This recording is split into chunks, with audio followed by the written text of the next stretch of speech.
Hello, hello. Welcome, everyone. Good evening, good morning, good afternoon. It could be a whole host of things depending on where you're logging in from around the world. It's good to have you here on Giving Tuesday for our Giving Tuesday cocktail hour. But you may be having coffee if you are across the world. I know that this morning during our coffee call, we had some folks that logged in from Australia and someone who actually logged in from Tanzania. So, and they said that they were going to log on tonight as well. So they'll be up in the wee hours of the morning to log on and chat with us. Okay, well, I think it is 6:01 my time here in Dallas, Texas. And so I think we are going to get started here with our evening conversation about conservation. So thank you again for logging in this Giving Tuesday. All of us here at IEF appreciate all of your support. I see a few donors here on line with us, and we're so grateful to you.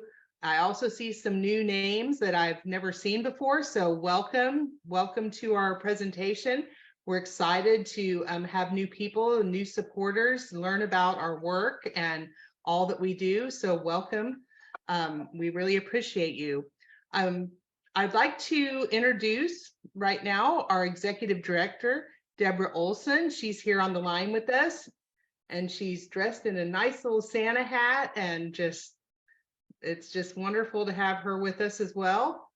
And also Sarah Conley, the other Santa here. She is our conservation coordinator.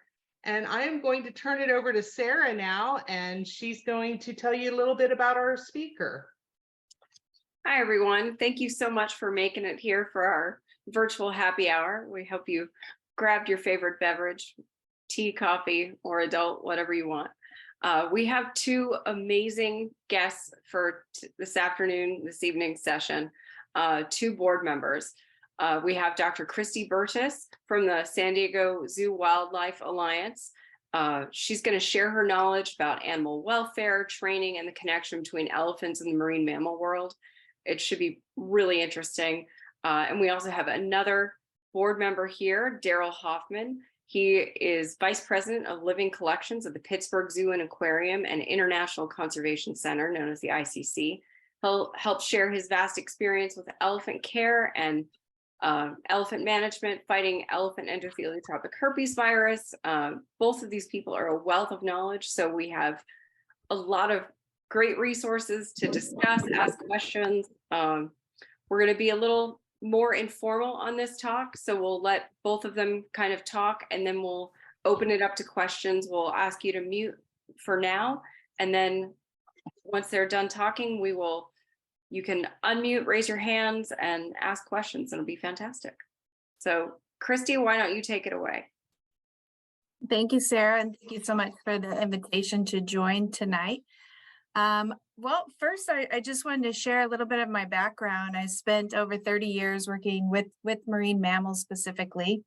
And so I joined the San Diego Zoo Safari Park about 3 years ago. And one of the first things that struck me is how many similarities there are, in particular, between killer whales and elephants. So it was an easy transition as far as social hierarchy and behavioral management goes, but obviously a lot more to learn about the species in general.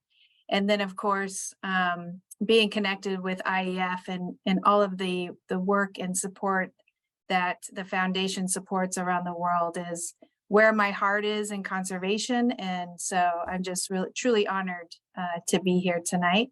I have a couple slides that I can share, nothing super fancy, but at the Safari Park in San Diego, California, we're actually in Escondido. We now have 9 African elephants. We just welcomed Musi, an 18-year-old male, back to the park. He was at Fresno Zoo, and an SSP recommendation was to send Mabu from Arizona to Fresno, and so Musi is back with us, hopefully to breed with some of our females. So we're very fortunate to work with 2.7 African elephants, and the work that we do here really contributes to the research knowledge and to assist with understanding more about elephants. And again, it contributes to all of the work that IEF supports in range countries. So one of the projects that we've been working on for a few years now is collecting a milk sample. So this is a picture of two of our wildlife care specialists obtaining a milk sample. And this has been helpful in determining milk composition. I mentioned my work with killer whales, and one of the last projects that I contributed on was an actual milk study. So we were also looking at milk composition of killer whales, in particular PCBs, and how those, boy, I'm like totally out of the killer whale world now, how PCBs are transferred from killer whales, from females in utero, but also it also is transferred through milk. So we did a lot of research there, and now seeing, the same type of work in not only collecting and understanding the composition of the milk, but also assisting with orphan elephants and being able to give them the nutritional needs that they require in the wild. We also just finished a year-long EEHV study. We were collecting blood samples, trunk washes, urine, fecal, and mouth swabs on 8 of our elephants. And I know a lot of that research and a lot of those samples are still being assessed. But we started that project in the middle of COVID, which presented a lot of challenges because we certainly had to step back on some of the close contact with the animals, but we were able to still contribute to that research project, and the samples wrapped up just a few months ago. I also just wanted to share a little bit about what's happening here at the park. We just broke ground on a new project called Elephant Valley, and this project is really going to highlight not only conservation, but how do we share the work that's being done and supported by IEF, and how do we share the challenges that the elephants face in the wild. So this is some renderings of some areas where guests will be able to get up closer. I know I could probably speak for all of you that your world changes when you look in the eye of an elephant. They are absolutely beautiful, and we certainly want to provide an opportunity, if the elephants choose to go to this area, for the guests to really get up close and see the animals. This is a video just showing our current space. It's about 12 acres. We have 2 yards. The elephants have access to those yards throughout the day, but we're really transferring this area into more usable space. We're also very focused on welfare of the elephants, looking at opportunities to thrive, and really preparing different areas within their habitat for them to engage in natural behavior. So it's a really, really exciting project. We also just got word that we have one of our West Barns area. We're completely transforming that into specifically for EEHV cases.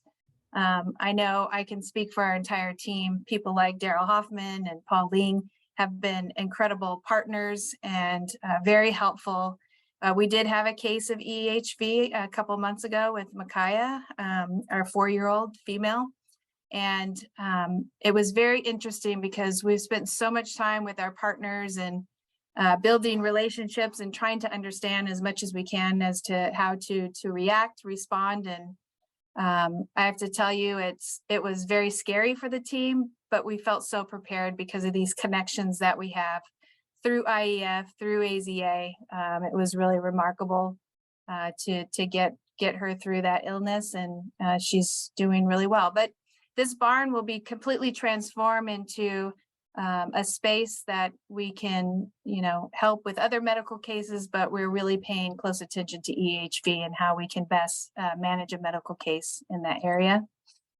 And then just a couple more pictures of bigger spaces and more water for the animals to engage, and obviously for our guests to learn more. So just a little bit about what's happening at the park. But again, I think it's really important to thank everybody for coming, and how important it is that the work that we're all doing around the world to help save elephants. Every dollar counts, and we really appreciate anything that you can give today. How appropriate Giving Tuesday to IEF.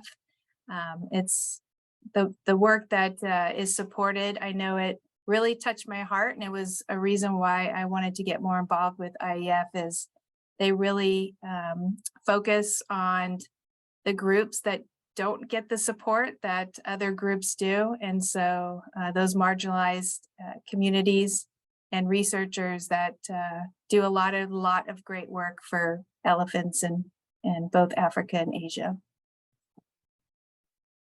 Awesome. Thank you, Kristi. And I know I speak for everyone to say we are happy to have you on the board, and your support is incredible. The connection between conservation and the work done at your institution and Daryl's institution really makes a huge difference. And I think that's where people really make that connection, because like you said, seeing an elephant in person is a life-changing experience, and not everyone can fly to Africa or Asia and see them in the wild. So it's really important to have that connection, to build those connections, because who really remembers what they saw on YouTube yesterday, let alone what they saw last week? So that personal connection is important. Daryl, do you want to discuss anything, any sort of opening comments that might inspire people to ask questions? And I got a few slides about EEHV that I can show if okay. I was just going to see what we had for time. Sure, but, absolutely. Yeah, so for those of you on here, my name is Daryl Hoffman. I've been doing elephants for over 30 years as a manager in the barn, day-to-day elephant stuff. For the last 16 years, I was the large mammal curator at the Houston Zoo, and was lucky enough to be part of forming and building that relationship with Dr. Paul Ling, who's I see is on here. We wouldn't know half of what we know about EEHV without the work of Paul and Baylor College of Medicine. 3 months ago, I left Texas and moved to Pittsburgh, where I'm at now, overseeing a more broad aspect with zoo-wide, not just elephants anymore, but my head is still in the elephant ring in many different levels. I don't know how long I've been on the board, maybe 10 years or so. I'm also the executive director of the Elephant Managers Association. I play a role with the AZA's Elephant Tag Steering Committee, being the co-chair of the Elephant Taxon Advisory Group. So I do a few things elephant related still that keep me going. And, not lucky, but, unfortunately through my career, I've learned a lot about EEHV because of losing elephants. And it's something that's very near and dear to me. So let me see if I can share this and we'll figure it out.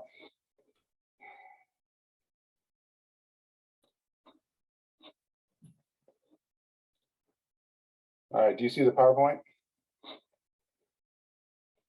Yes. All right, perfect.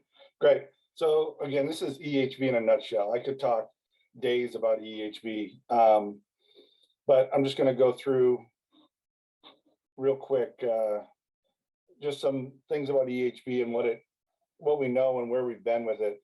So all elephants shed it for the most part. It's a natural infection in elephants. And Paul being on here, if there's things that you want to chime in on, Paul, because as I said, I'm the guy in the barn. Paul's the guy that has taught me a lot of what I know about this. It's shed by asymptomatic elephants, and we only know really its detection is through a PCR of the trunk. There's no real early clinical signs. And the PCR trunk wash is something that the qPCR that Baylor College of Medicine really helped to refine. And it's a myth that it's not from mixing Asian and African elephants together. Oh, and it's not a product of captivity. So this data is a little bit old, but just to show EHVs all around the world, in wild elephants and camp elephants, it's everywhere. So it is not something that we just deal with here in North America or with animals in zoos. Both wild and captive elephants have died from EHV. Asians definitely seem to be get it more frequently than Africans, but we're learning more now about Africans, unfortunately. Juveniles are affected much more than adults. The mortality rate is a depressing 80%. And the thing that's scary about it is there's vague clinical symptoms. Very sick elephants don't look very sick at all. And they get very rapid onset, and before you know it, you're behind the 8 ball. We don't have a known cure. We can't say, hey, this elephant tested positive for herpes. Let's give him this cocktail and he's going to be all right. We've learned a lot and know that there's a lot of supportive care that help them fight it, but we don't have that cure yet to just that one-stop shop to make them feel better. So as a manager, we know that if an elephant is off for whatever reason, we say to ourselves, it's EHV until you tell me it's not. We don't wait for the results. We go in thinking it's EEHV, start treatment, and then wait for those results and hope that it's negative. Our diagnostics are so much better now and so much more sensitive than they were 10, 15 years ago when we first started dealing with this. And a lot of this has to do with the work at Baylor College of Medicine. I said it already, but really sick elephants, they don't look sick at all. And you'll see some of that coming up here. And we often treat before we know what we're treating for. That's kind of common for elephants. So just real quick, Dr. Lauren Howard put these numbers together for the EEHV advisory group a couple of years ago. And they're pretty depressing. So Asian elephants born in North America, between 1980 and 2022, there was 136 elephants in this group. The good thing is 92 of them are alive. The sad thing is that 44 of them have died, with 31 of those 44 being due to EEHV. Unbelievable that the majority of the elephants we're losing are because of EEHV. Think of where our population would be today if we could have found out. And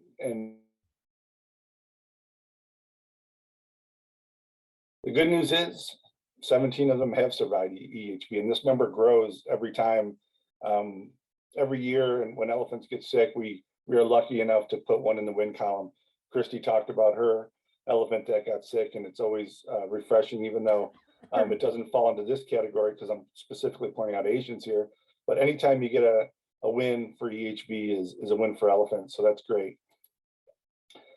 So Africans, same cohort, 1980 to 2022. There's 92 in this cohort. Just over half of them are still alive. We lost over half of them.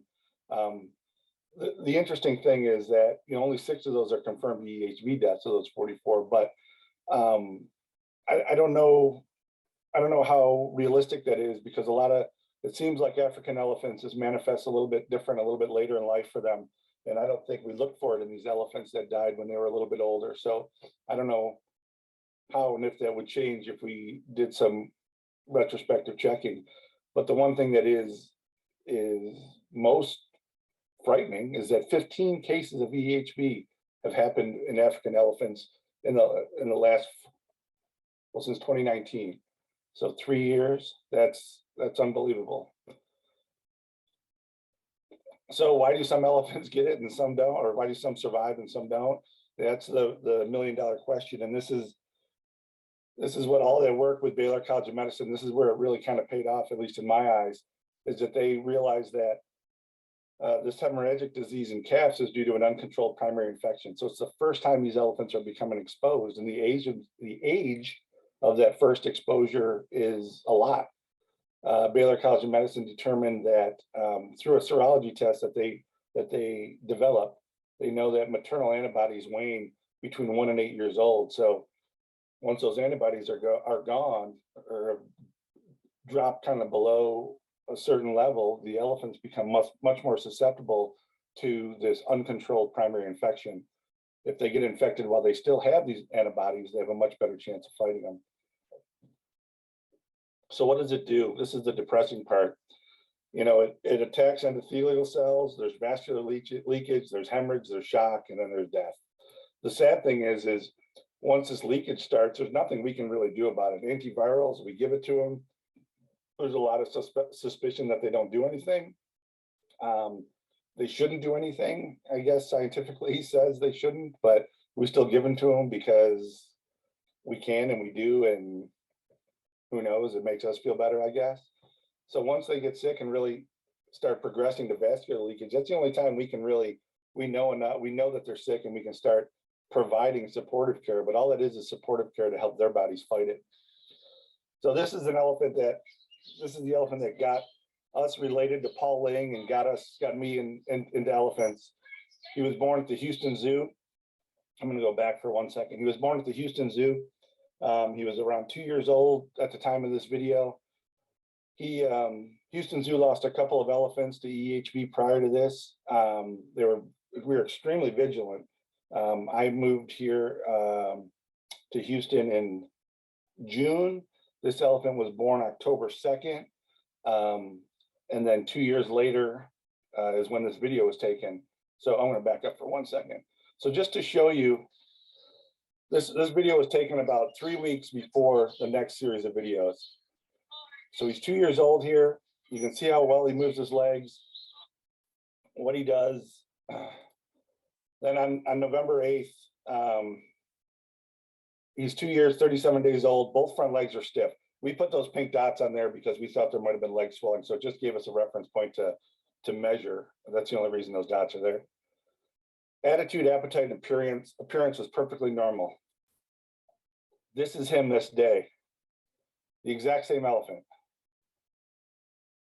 Up until this point, this symptom that you see right here had no tie to EHV at all. Everybody, we always look for a swollen head, discoloration of the tongue, lethargy. This elephant is extremely cooperative. His appetite is good. His attention is fantastic. He's super responsive. His tongue isn't swollen. His mouth isn't discolored. He's eating. He can't lift his legs. We have no idea what's going on with him. Now, granted, 2-year-old elephants are wild. You know, they play hard. It's not uncommon for a little guy to be off like this. The following day, both legs were normal, but that evening he died. So he presented these signs for a day. He was off for almost 2 days, 2 full days, and then he was dead just like that. By the time we saw his swollen head, he was dead 4 hours later. This little elephant right here on the left, the bigger one, this elephant, this is the end of the day on a Tuesday. I remember it like it was yesterday. We bring her in the barn and get blood on her. Her viral level comes back in the hundreds of thousands. Sickest elephant we ever had at the Houston Zoo that was still alive.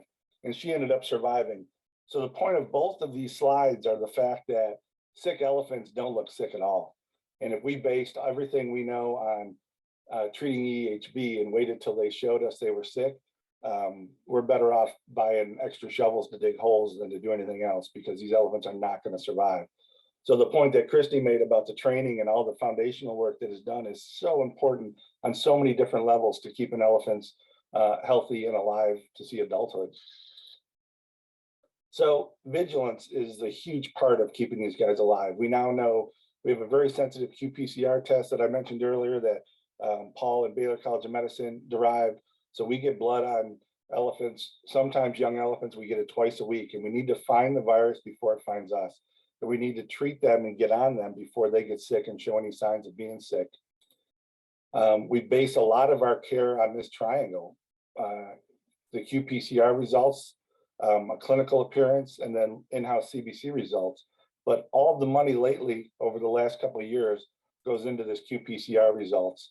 We've learned that elephants look perfectly fine and have in-house blood work that isn't too remarkably off. And yet we find that viral loads are getting higher and these elephants are getting really sick and dying before we ever have a chance to help them. So early aggressive treatment, we do IV whole blood and plasma transfusions from other elephants. We're collecting, multiple liters of blood from every elephant in our herd to put into these elephants while they're sick, and doing treatments on them at minimum 2 times a day. The little guys turn into pin cushions, and it's horrible, but this foundational training that we've mentioned a few times is what allows us to get these treatments in and to treat these elephants repeatedly over and over, day after day. So with all that said, this is where we stand today. Our total population at risk for EEHV. Currently, there's 29 elephants in North America that are under 9 years old. Those are susceptible elephants. Now, granted, now that we know serology and Paul was able to run serology on elephants, we might feel better about a lot of these elephants knowing that they've had some sort of exposure, but still knowing that we got about a quarter of the population is vulnerable is kind of scary. In African elephants, there's 54 under 15. And now that we know that it affects African elephants a little different into an older age, possibly, 54 elephants is going close to half the population of African elephants that might be susceptible to this. So it's a big deal. It's a depressing conversation to always have about EEHV, but it's such an important one. If, I want my kids to grow up to see elephants, whether it's in a zoo or in the wild, because this affects wild populations. Maybe not as much as captive herds, but it does have an impact on it.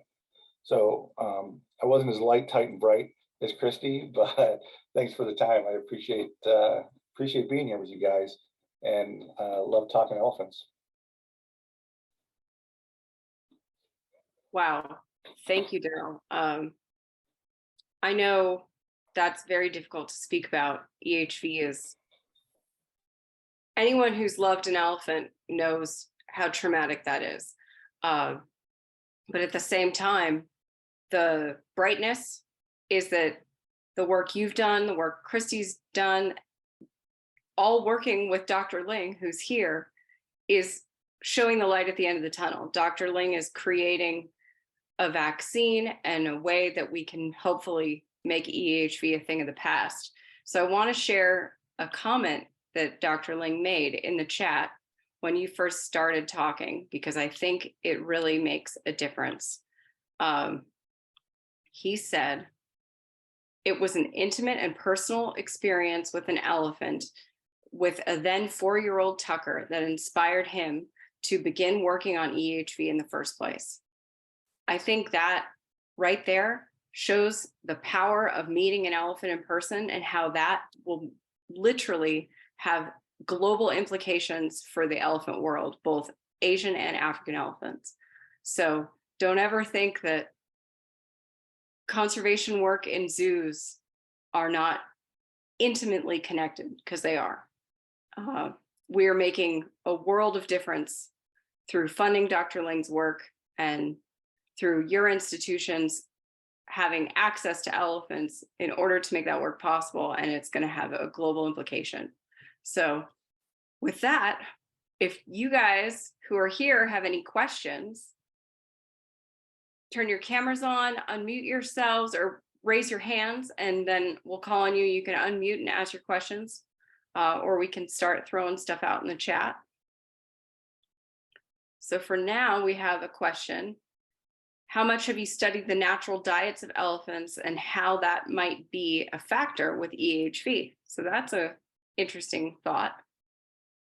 Daryl? For me, I haven't at all.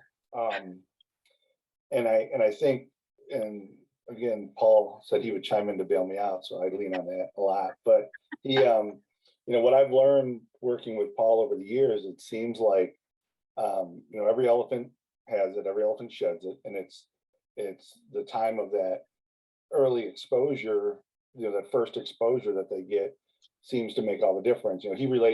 Paul dumbs stuff down when he talks to me a lot, so I love it, so I can understand it.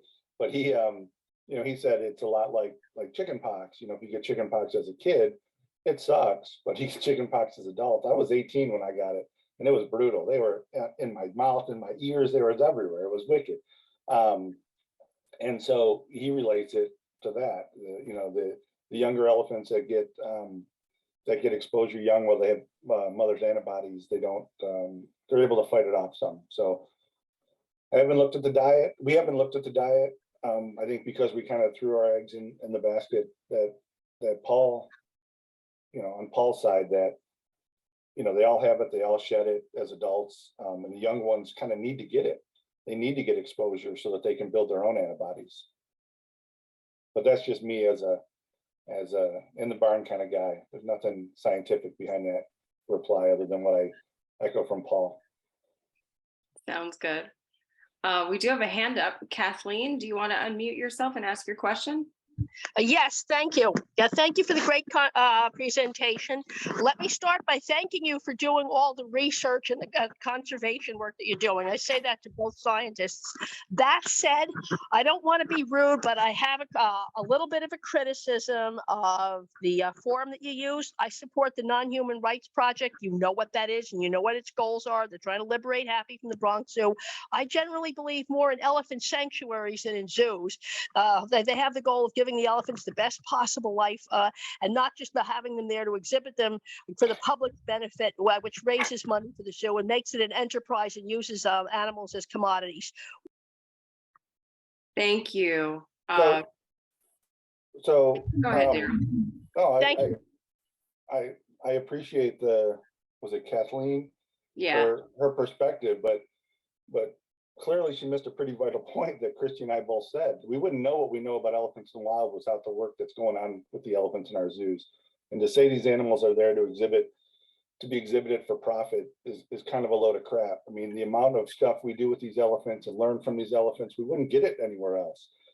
There's nothing against sanctuaries. They do great things there, but turning elephants loose to be elephants is great, but it doesn't,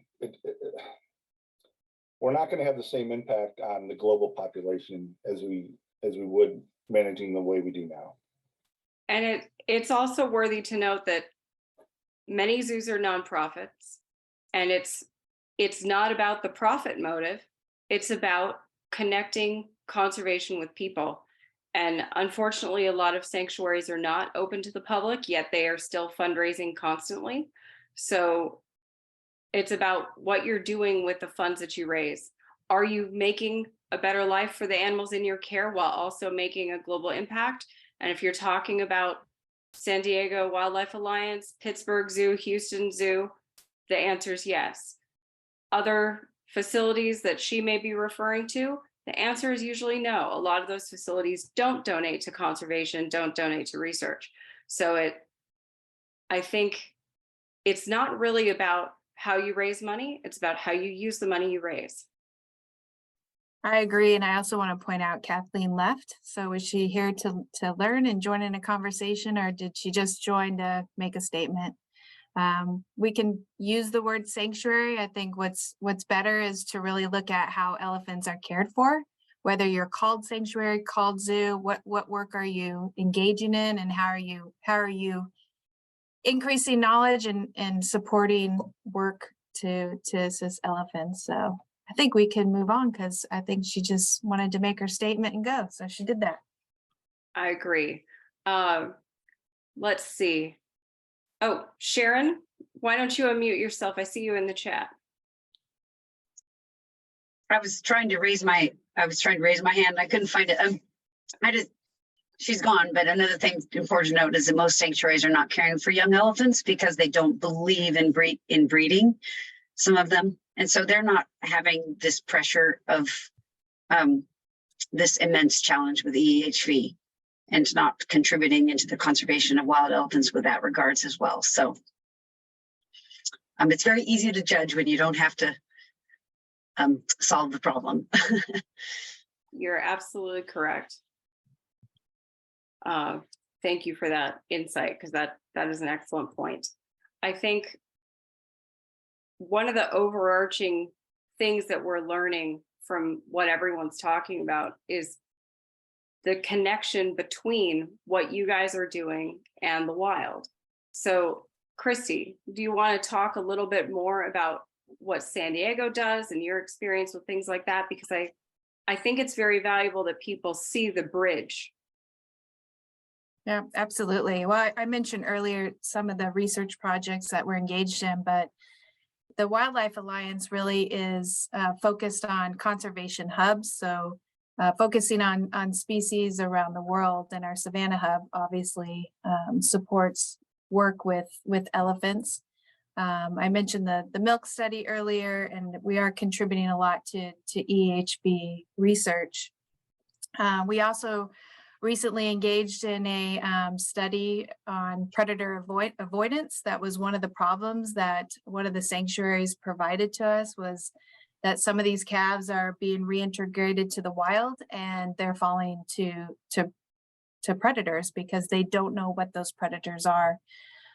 So we did engage in a very short project because that did involve playing some sounds. Our herd, most of the herd was from range country, so they know exactly what those sounds indicate, and they did respond and react. So the goal of the sanctuary is really to try to teach the elephants at a young age to avoid when they hear those sounds.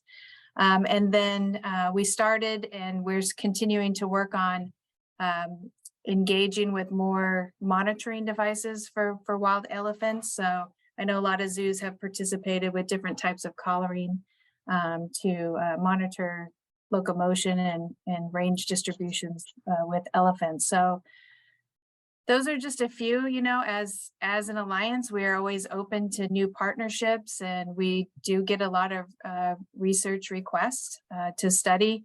We had another researcher that came in and was studying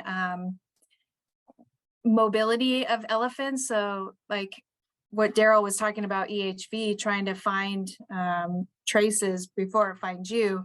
Well, arthritis, there's aging diseases, that there's a lot of things that we need to be on the lookout for. So she was using technology to look at the motion of elephants, and can we get ahead of arthritis or other issues related to movement to provide some therapeutics in that way. So I think that it's really, really important that we continue to learn as much as we can, so that that we can continue to be a partner in conservation. And let me just say too, I love it when somebody makes comments, they're against zoos, or I love the conversation. I just find that we typically don't have a conversation, and I'm not sure why that is. It's mostly just statements, but we need everyone. We need people who don't believe in what we do. We need people who believe in what we do. And that's the only way that we're going to resolve these issues, is that if we all work together. And we can have differences of opinions, but you know what? Let's put those aside and let's focus on the animals. You're so right. And I think to go along with that, we have passion on all sides. Everyone loves elephants. So that's a place to start. And like one of the people in the chat said, there are many facets to conservation, different roles, all needed to help elephants. So yes, the conversation is important to have. And it's important to educate and not just let them emotions dictate what you're saying. So do we have any more questions? Oh, I think Debbie's got one. Well, let me first say that I don't know where on my Zoom that I raised my hand. So somebody would point that out to me, I'd appreciate it. I'm going to be dating myself or aging myself, but I just want to make the comment that, chili peppers are used throughout Africa to keep to reduce human-elephant conflict, to keep elephants out of fields. And those initial tests to determine whether or not chilies would be effective were actually done by Loki Osborne, who is, I guess you could say, the father of the chili pepper projects in Africa. He did those tests on elephants. In fact, elephants in Pittsburgh were some of his test subjects. Elephants in Indianapolis were also. So we are recognized, zoos are recognized by many field researchers as excellent places to test their proposals to see if they would be effective in the wild in reducing conflict or protecting elephants in the wild. So I think that's just very interesting. And then the only other comment I want to make is, at this time anyway, is that actually the International Elephant Foundation's roots are in zoos in North America, that many of us within the zoo industry have keen desire to make an impact, to make a difference, especially in conservation. You know, that's really where our hearts are at. And we were so very frustrated because we had experience and we had really good ideas, but we had no money, and we were not looked at by funding sources as a place to give money to. So that is why IEF was formed. It was formed by a number of people in zoos internationally that came together and said, we're going to put our differences aside. We recognize that we do have differences, but we're going to put them aside because the greater good is to raise money to fund research and to fund conservation in the field. And that's where we came from, and that's what we actually do. And we do really good conservation. And I think a lot of that is because we actually understand elephants, that we have, like, Daryl's been working with elephants for 30 years. I don't want to tell you how long I have, but it's been more than 30 years. And yeah, we have a foundational knowledge about elephants and elephant management and elephant behavior and all the rest. And I think that really helps guide us when we look at projects that we want to support and projects that we think that will be successful. And that's all I have to say.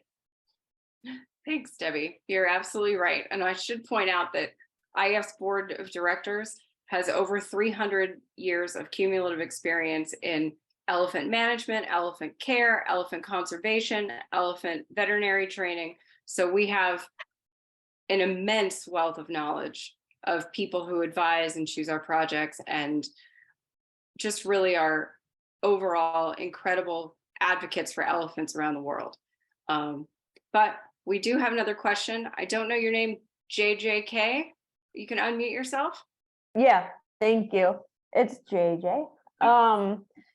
Yeah, I also first wanted to comment because I am just mainly interested in learning more about, like, I think it's important to learn about, like, specific sanctuaries and specific zoos, because I think there's a lot to learn, and I think zoos in general have come a long way. I think can be easy to just assume like they're all the same, and I want to, like, learn more about specific ones, but I think it's hard too, because, like, I don't know, I'm not a doctor, but I feel like with humans, like, we learn about a lot of, like, human diseases through, like, studies, and it's hard because, like, we can volunteer for those, and of course that's, like, helpful with animals, so it's confusing, but it's helpful. So I'm just interested in learning more about, like, just specific places. And there's probably times in the past I've said, like, I didn't like zoos, but I think that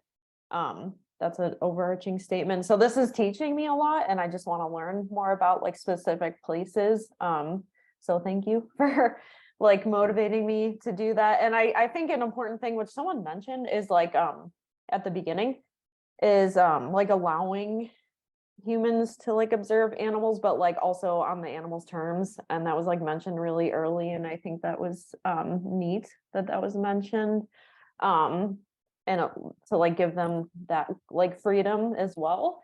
I did have, like, so thank you, that was, like, really, that was all really interesting, and I think the ways that that's done is really, really difficult, and there's no one right way, and I think there's different possibilities, and as long as you have, like, the interest of animals at heart, there's no perfect way to do that, which is hard, and that's true for humans too. Anyway, I did have, like, 2 questions about EEHV. I had never heard of it, so I don't know if these are obvious. But are there like risks at all because I know you said you treat it before you can know for sure what it is because it comes on so fast and it's not easily noticed. Like, are there any potential risks of treating it if it turns out it's not that? No. So generally what it is, it's one of the first things you do is fluids. And so whatever is causing the elephant to be off, fluids can't hurt, even if it's not EEHV. And it's just those type of things that we start right away to give the elephant a little boost, a little fighting chance in case it is EEHV. But everything we do would benefit the elephant in a lot of different ways, even if it wasn't EEHV.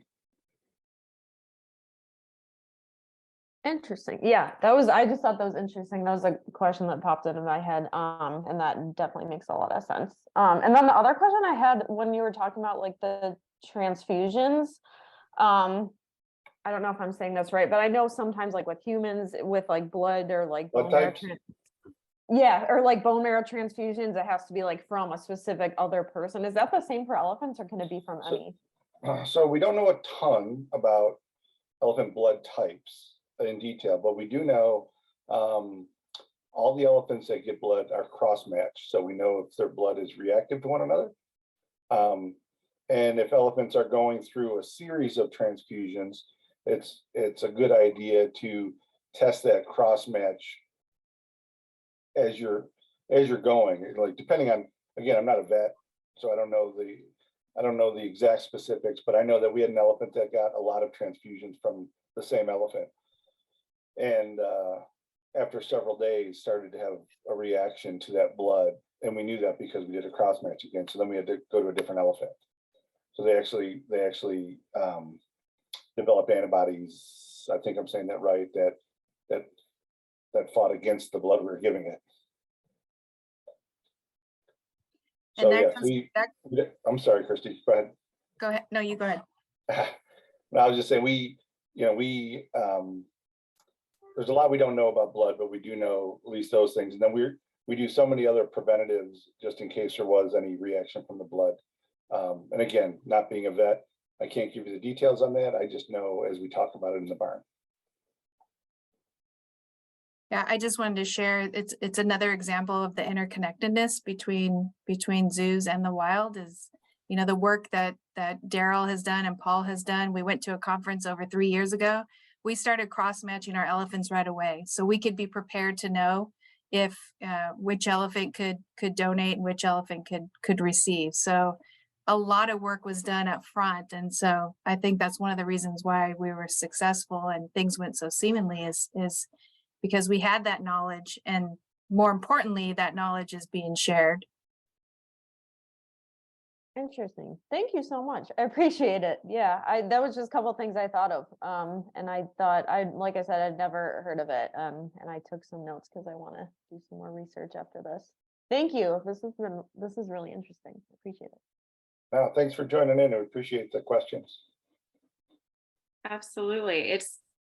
This is why we have these, so that people can learn about the issues facing elephants and get their questions answered and all the connectivity. I think back to what Kristi was saying, the fact that it was just a couple years ago that they learned those things, it has changed the way treatment has happened since then. And we keep learning new things about elephants and EHV specifically, but about elephants in general. IEF funded research not that long ago about must in Asian elephants, because up until that point, it was only African elephant must data that we were going off of. So it's incredibly important to see the forest through the trees, so to speak. See that, you know, while we think we know everything about humans, we're still learning things about human physiology. So compare that to elephants. We are learning things about elephant physiology literally every day. And we have so much more to know and so much more to learn. And people like Daryl and Kristi and their institutions and Paul Ling and our speakers this morning are helping advance that. And it is only benefiting the elephants in the long run. So let's see, do we have more questions? Yeah, I wanna chime in here. Again, I can't find my raise my hand button, but No worries. I want to connect the dots a little bit between the work that's been done in the United States on EHV and what's going on in range countries. Daryl showed that really interesting map with all the cases of EEHV in range countries. And you know, that map would not be in place. We would not have any of that data if we in the United States had not, number one, first discovered the virus, second, put the money and effort into determining tests that indicate the virus or tell you if the animal is sick, and as well as necropsy results and the PCR tests and all the rest. I mean, all those tests required to determine if an elephant in range countries, number one, is sick from EHV or has died of EHV, were all developed here in the United States. Oh, and also Europe. I do want to give a shout out to the research teams in Europe as well.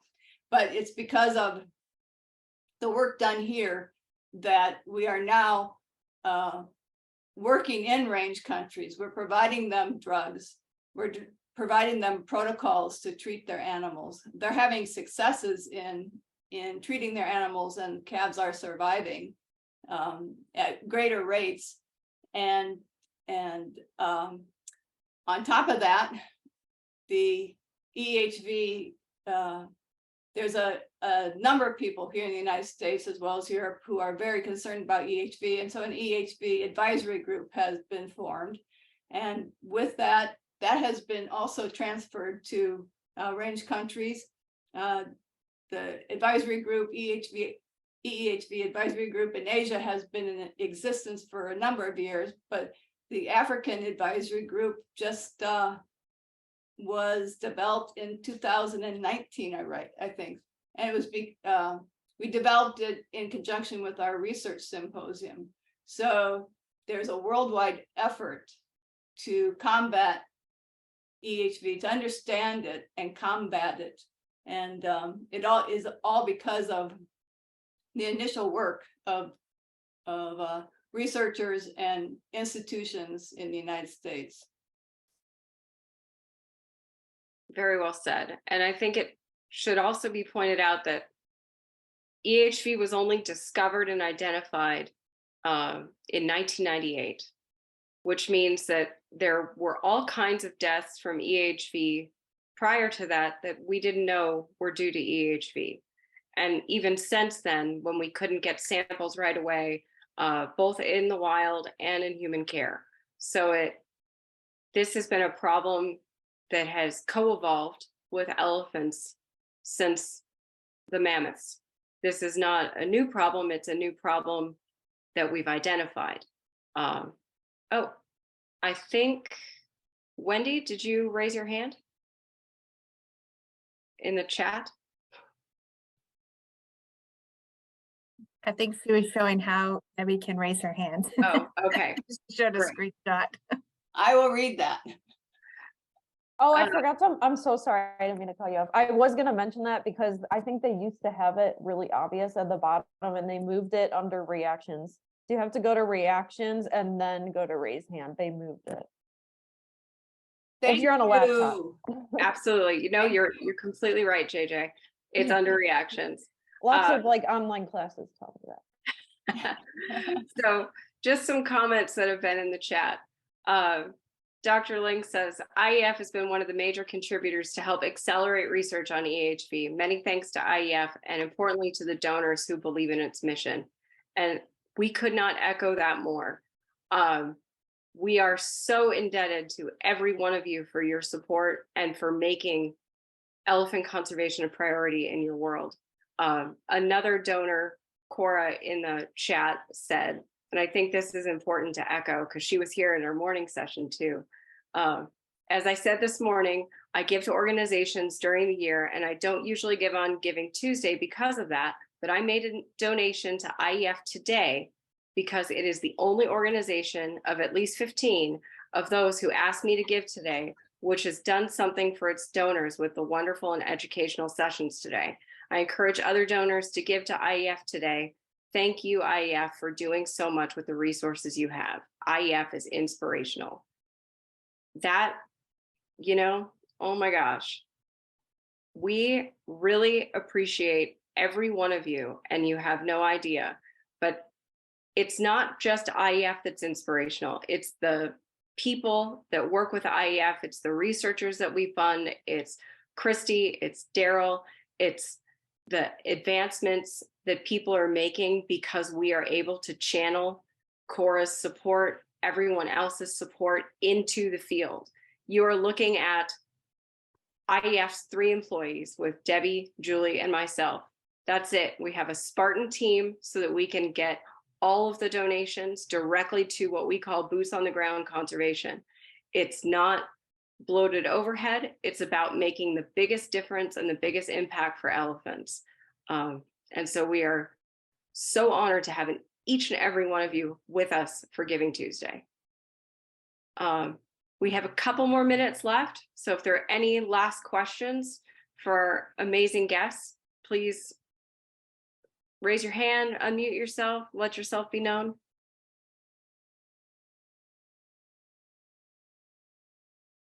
All right, Kristi, Well, I'd just like to echo Sarah and the fact that we do appreciate each and every one of you.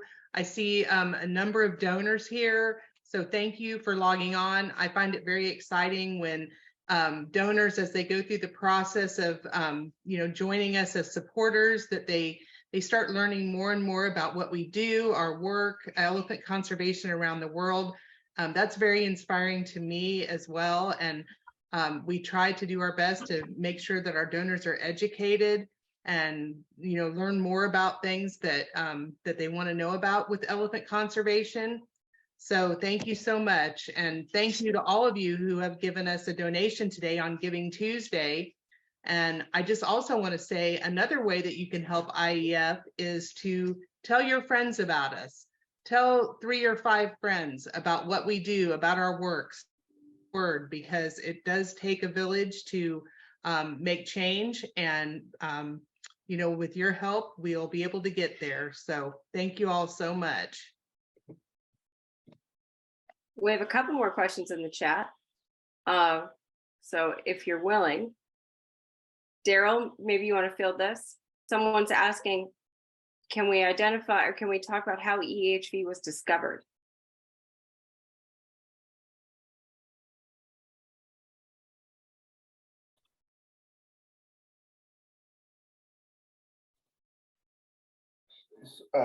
Kind of. Paul might know better than I, but a young elephant at the National Zoo died kind of abruptly. Just like I said, it seemed like a fairly healthy elephant that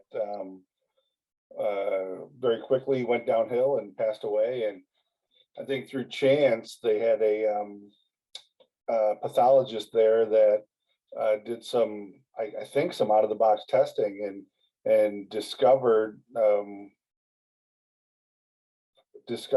that it was an Elephant Endotheliotropic Herpesvirus. A lot of the details from that, I don't know. Paul would be much better to speak on that than I am. But I know the National Zoo and Dr. Gary Hayward had a lot to do with that from Johns Hopkins University. But they're the ones that first brought this to light. Before that, when you look at historical data of elephants died from everything you can imagine, from acorn toxicity to everything in between. That turned out to be, they were all the symptoms looked like it was EEHV. We just didn't know any better back then. Thank you. Yeah. It's amazing how far we've come comparatively. One more question for you, Kristi. I realized we hadn't touched on it at all. Someone wants to know if you will talk about elephant and marine mammal connection. Sure. I think the biggest connection is the way in which we engage the animals, and it's through operant conditioning, through positive reinforcement, and the same techniques that we use for marine mammals in handling incorrect behavior, we use the same techniques with elephants. So it's all based on trust. It's all based on that failure is okay. It's an opportunity to earn reinforcement through a calm response. So that's the major. As far as the animals itself, between elephants and killer whales, they're both matriarchal societies. And it's just been fascinating to watch. When I was learning the elephants here at the park, I would often say, okay, Swazi is Kasaka. And so I was, comparing the elephants to the killer whales just to help, make sense of the social structure. So very, very interesting to see very similar dynamics, just one's in water and one is on the ground. So their matriarchal society and their social structure and communication is very, very similar. But the main thing that I wanted to share was the same techniques that you use for marine mammals in which to build strong relationships in order to build the trust that we have with the animals. I mentioned Micaiah. We had 100% participation from her throughout her illness. And Daryl knows it gets really, really tough when your animal isn't feeling well. And, majority of the time that I go into this area, we're asking for blood samples and, doing standing sedations. It can get to a point where, the animal doesn't want to cooperate. But through that trust and building reinforcement and changing up how we're engaging with them, you maintain trust. And so it's a big similarity between the two species, and it's the way to not only care for animals and share animals, but also to assist them in times that they're ill. And that's when if you have a relationship. I challenge any of you that have kids, are they, when they're sick, do they want to participate and engage with you? Usually not. But yeah, it says a lot when your animals will still participate when they're not feeling well. Excellent point. And I think that really goes to the heart of what we've all been talking about, is that bond that not only the public makes with seeing elephants in person, but the keepers make, is literally making impact globally. So thank you both. We have a couple more accolades in the chat. Oh, someone's asking, mammals have common emotions. One can see personalities as well. Perhaps that's evolutionary. I don't know. We can postulate on that. Everyone's thanking you guys for your insights. We even have Sarah from Tanzania thanking you guys for this wonderful session and for all the insights. It's, I think, 3 a.m. over there. So she's absolutely committed to, to learning and being a part of this community. So thank you guys so much. If you have any closing questions, let us know. But thank you, Daryl. Thank you, Kristi. Thank you, everyone, for being here. Please consider donating to IEF for Giving Tuesday. So you can go to our website, you can go to Facebook and the donate button, wherever you want. We can use your support, and the elephants can use your support. Yeah, Thank you. All right, thank you, Sarah and Julie, for all the work that you do for elephants. It's truly remarkable, and you're the heart of IEF. So thank you for all you do. Thank you very much. That's very sweet. Everyone, if you want to unmute, let's applaud our speakers. Thank you so much. 95. It goes back to 95. Yay. Only here. Thank you.